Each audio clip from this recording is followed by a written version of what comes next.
ఈరోజు మధ్యాహ్నం 1:10 మా కుకట్పల్లి పోలీస్ స్టేషన్కి ఒక డైల్ 100 సమాచారం వచ్చింది. దాని ప్రకారం ఒక 10 సంవత్సరాల పాప ఇంట్లో చనిపోయి కనిపించిందని ఆ సమాచారం యొక్క సారాంశం.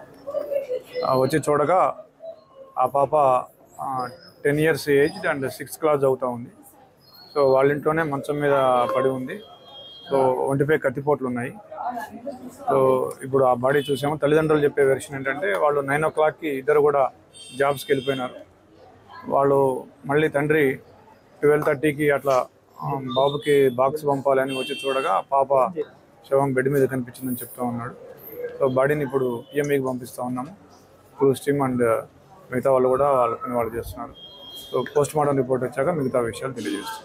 Thank you. తల్లిదండ్రుల చెప్పేదాని ప్రకారం వాళ్ళు ఎవరి మీద అయితే ఇప్పుడు వరకు అనుమానం వ్యక్తం చేయలేదు. స్పెసిఫిక్గా ఎవరి మీద కూడా తల్లిదండ్రులు అయితే అనుమానం వ్యక్తం చేయడం ఇంకా తెలియదు. VR verify. పాప కేంద్రీయ విద్యాలయం చెప్పి 6th క్లాసు హాలిడేస్ ఇచ్చారని చెప్పినారు.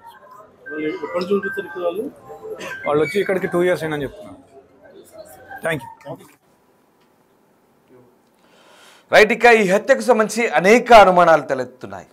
తండ్రి ఇంటికి వచ్చేసరికి కూతురు రక్తపు మడుగులో విగత జీవిగా పడి ఉంది. ఇది నిజంగా ఆ తండ్రికి చాలా షాకింగ్ గురి చేస్తుంది. దిగ్భ్రాంతికర ఘటన ఇది. తల్లిదండ్రులు అయితే తల్లడిల్లిపోతున్నారు. పట్టపగలే ఈ దారుణ హత్య ఉద్దేశపూర్వకంగానే జరిగినట్టుగా ప్రాథమికంగా అనుమానాలు వస్తున్నాయి.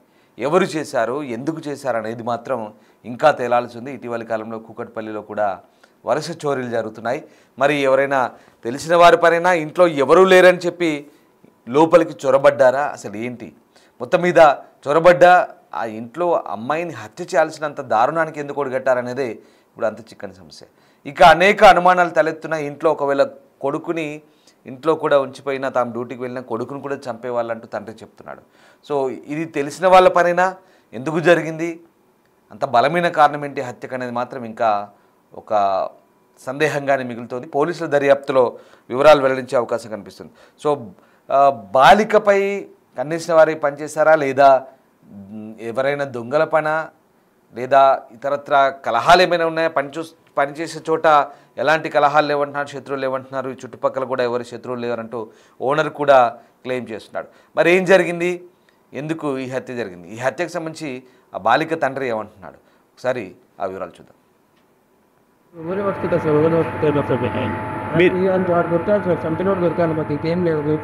ఇంటర్వ్యూ ఇచ్చినా బట్ ఏం రాదు. సో బిడ్డ ఊహించారు 5 years పాప. ఏ క్లాస్ మీకు కొత్త చదువుతుంది? 6th class sir. ఇట్లా పాప సరిగ్గా సంథింగ్ ఇక్కడ వాడు ఎంత వాడు ఎప్పుడు బర్త్డే ఇప్పుడే ఖచ్చితంగా పూర్వ వెళ్తారు. తెలుగు బయటకు వచ్చిందా కూర్చొని ఇరవెత్తాం వాడెంతో మోస్తుందో నాకు ఏదో పెట్టలేదు. నేను బైక్ లేదాను, బైక్ లేదని పోయితాను. ఇట్లోకి వచ్చారు మార్నింగ్ 8:40 9 వెళ్తాను. వస్తాను నేను భార్య బాబు అటు స్కూల్కి వెళ్ళిపోతాను. 8:30 ఎదురుగా బిల్డింగ్ దిగా నాకు పని చేస్తాను. మన కొరికోలకి పోయి ఎక్కువ తీసేమని పని చేస్తాను. సరే వెళ్ళిపోతాను. కింద వెళ్ళింది డోర్ లాక్తుందని కిందికి వచ్చేస్తాను. పిలిచి వెళ్తాను అందుకనే నీకు కిందికి వచ్చేసింది. డోర్ లాక్తుంది కదా, బయట ఆడుకుంటుందని అవుతుంది. నేనైతే డోర్ లాక్తుంది కదా బయట కింద పెడతాను పడుతున్నాను చెప్పి నీకు తాత వెళ్ళాడు. చూసరికి అప్పటికే చాలాసేపు వెళ్తుంది. అప్పుడు అవుతుంది. మంచిగా భయపడదు కూడా, ఎప్పుడు కూడా భయపడదు. ఇంట్లో ఒక్కటైనా సరే ఒక్కటే ఆడుతుంది, అది టీవీ పెట్టుకొని వస్తే తింటుంది పడుతుంది. కానీ ఇంకా దారుణంగా వేసిపోయిందంటే మంచిగా వాడి మాత్రం దొరికిపోయిన అవసరం చెప్పలేదు కదా. చెప్తేనే వాళ్ళకి మళ్ళీ చెప్తారు. నాకైతే పోలీసు వాళ్ళకి అదే రిక్వెస్ట్ చేస్తాం. వచ్చే మాత్రం తగ్గిస్తారు. ఓటర్ రిజల్ట్ పడ్డాయి. వీళ్ళు లక్ష ఆలోచన వాళ్ళు ఎప్పుడే ఆలోచన ఇంకేం తెలుసు. నా మీద అనుభవం అయితే చాలా ఎదురుగా నేను అయిపోయినా. మా బిడ్డ చంపుతుందంటే ఒక్కటే కూతురు ఇద్దరు 10 మంది నేను 10 మంది ఉంటే అనుమానం మనకి. ఏం జరిగింది? 9 సంవత్సరాల పాప నా బిడ్డ. పొద్దుగాల అసలు ఇవాళ హాలిడే ఉందని చెప్పి స్కూల్కి పంపించలేదు. నేను నా భార్య నా కొడుకు ముగ్గురం వాడు స్కూల్కి వెళ్ళిండు, మేము ఇద్దరం జాబ్కి వెళ్ళినాం.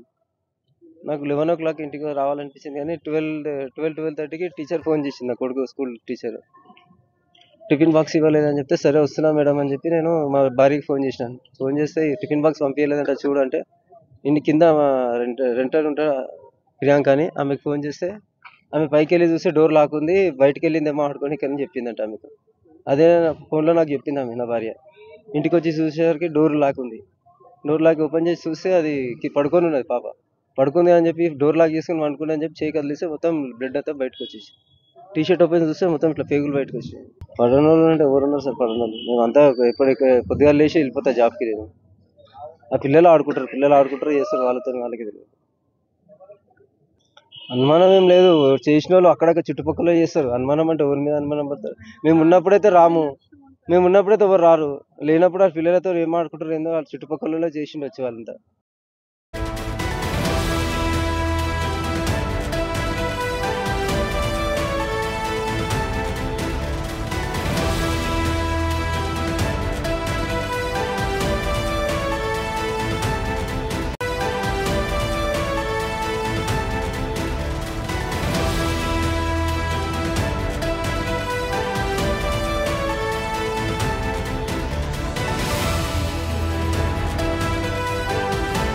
కుకట్పల్లి బాలిక హత్య కేసులో దర్యాప్తు వేగవంతమైంది.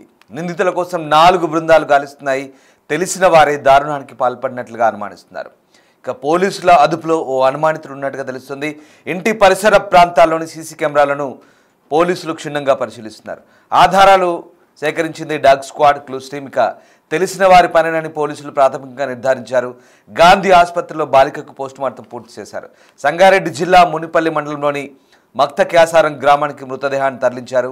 పోస్టుమార్టం నివేదిక ఆధారంగా దర్యాప్తు వేగవంతం చేయబోతున్నారు. ఇప్పటికే ఫింగర్ ప్రింట్స్ సేకరించారు clues team. Building owner Ramesh తన మనవరాలి చెకప్ కోసం హాస్పిటల్కు వెళ్లిన సమయంలో ఈ ఘటన జరిగింది. ఓనర్స్ కూడా లేకపోవడంతో దారుణానికి పాల్పడ్డారంటూ పోలీసులు అనుమానం వ్యక్తం చేస్తున్నారు. ఆన్లైన్ డెలివరీ బాయ్స్ కూడా అనుమతి లేదంటూ ఇంటి గేటుకు బోర్డు పెట్టారు ఓనర్ రమేష్. అయితే తల్లిదండ్రులు లేని సమయంలో బాలిక హత్య జరిగింది. బాలిక తండ్రి మెకానిక్గా పనిచేస్తున్నాడు, తల్లి ల్యాబ్ టెక్నీషియన్. ఇక కుమారుని స్కూల్ నుంచి లంచ్ బాక్స్ ఇవ్వమని ఫోన్ రావడంతో ఇంటికి తండ్రి కృష్ణ వచ్చాడు 12:30కు. అయితే ఇంటి తలుపులు తెరవగానే గాయాలతో కూతురు కనపడింది. 100కి కాల్ చేశాడు తండ్రి కృష్ణ రేణుక దంపతులకు ఒక్కతే కూతురు, కుమారుడు కూడా ఉన్నాడు. ఇక డీసీపీ సురేష్ కుమార్ ప్రస్తుతం ఈ వ్యవహారానికి సంబంధించి లోతైన దర్యాప్తుకు ఆదేశించారు. ఈ మొత్తం వ్యవహారం అనుమానాస్పదంగా కూడా పోలీసులకు కొంత గోచరిస్తుంది. ఇక హత్య ఎవరు చేశారనే కోణంలో ప్రస్తుతం పోలీసులు ఆరా తీస్తున్నారు.